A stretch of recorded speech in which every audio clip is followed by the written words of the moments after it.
Hello everyone, to install Premiere Pro the latest version, we will need to disable Windows Defender, and this will be our first point. Just follow my movements and repeat after me.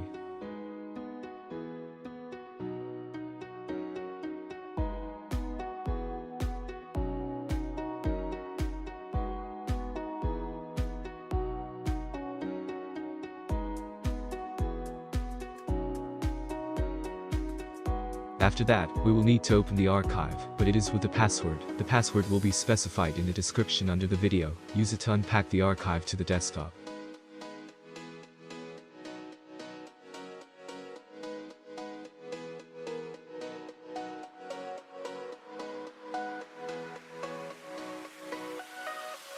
Next, run the installer itself and just follow me. The password is the same as from the archive. I remind you that the password is in the description.